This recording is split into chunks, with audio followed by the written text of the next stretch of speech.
Jean-Pierre Lotz, bonjour et bienvenue au MAO. Bonjour. La prise en charge oncogériatrique nécessite une approche pluridisciplinaire mais aussi multicatégorielle, clinique, prise en charge globale, économique, sociale. Quelle est pour vous la concrétisation de cette approche ?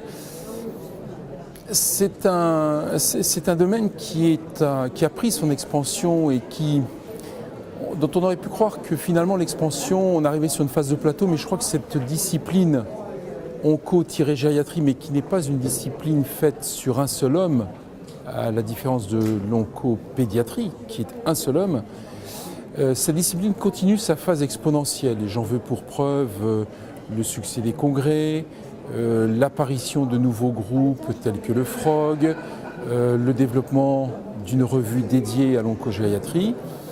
Et cette problématique-là, à titre personnel, je l'ai abordée par le biais de l'enseignement. Puisqu'étant PU-PH, mon rôle est quand même non seulement de soigner ou d'organiser, mais aussi d'enseigner.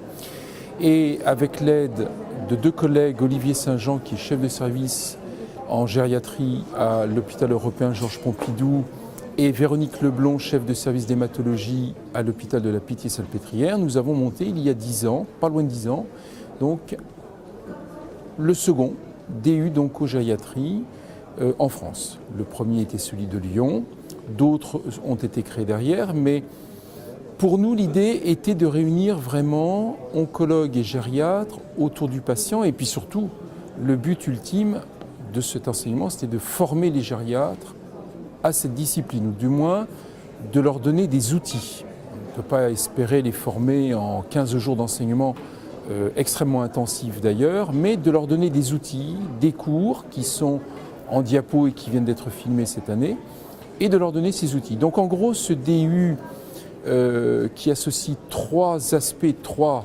personnalités différentes, gériatre, oncologue, hématologue, a permis au jour d'aujourd'hui de former à peu près 500 gériatres, un petit peu plus cette année, nous avons passé le cap des 500, à cette approche disciplinaire onco-hématologique. Donc ça permet de réunir autour du patient deux personnalités, le gériatre et l'onco-hématologue.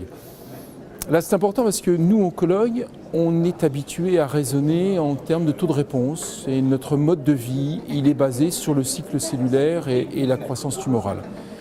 Donc on a des programmes, des protocoles qui sont ce qu'ils sont, mais dont le seul but, avoué, est celui de la rémission complète. Et le gériatre est là pour nous aider à tempérer parfois notre élan, et en tout cas, au sortir d'une évaluation, de dire on peut y aller, ou il ne faut pas y aller. Si c'est pour y aller à demi-dose, à mon sens, ce n'est pas la peine, ce n'est pas l'objet. Mais ça permet vraiment cette approche multidisciplinaire qui, encore une fois, à la différence de l'oncopédiatrie, ne sera jamais réunie sous un seul homme, mais toujours avec ces polyvalences de compétences, parce que la gériatrie est une compétence, l'oncologie est une compétence, ça s'acquiert avec le temps, et donc on se réunit autour du patient.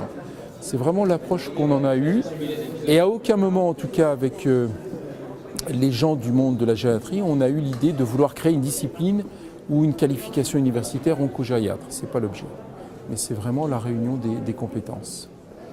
Et peut-être quelques mots dans l'association de ces compétences sur une vision aussi sociale ou sciences humaines par rapport à cette approche globale ? Évidemment, les sujets âgés sont nombreux, beaucoup d'entre eux sont économiquement importants. Je veux dire par là, ont acquis avec le temps de l'immobilier, etc., ont toujours été habitués à être soignés au mieux de ce que la société pouvait leur offrir. Et on s'aperçoit finalement que les personnes âgées demandent les mêmes soins que les personnes jeunes, moins âgées, plus jeunes, que curieusement, c'est parfois les familles qui freinent, les enfants. Donc ça, on apprend très vite aux enfants qu'on va faire pour leurs parents comme à eux, comme aux jeunes. Et que finalement, tant en termes d'intensité de traitement, de bilan, de sérieux, de suivi ou de participation au programme de recherche, ces personnes-là, ces personnes âgées, finalement, se gèrent comme les autres, avec un petit peu plus de prudence, eu égard à leur âge, cependant. Voilà. Donc voilà l'aspect sociétal. On a une population qui vieillit, qui va continuer à vieillir. Va se surajouter maintenant les problèmes, en tout cas en fonction de la localisation des hôpitaux, les problèmes socio-économiques pour certains, ça c'est clair.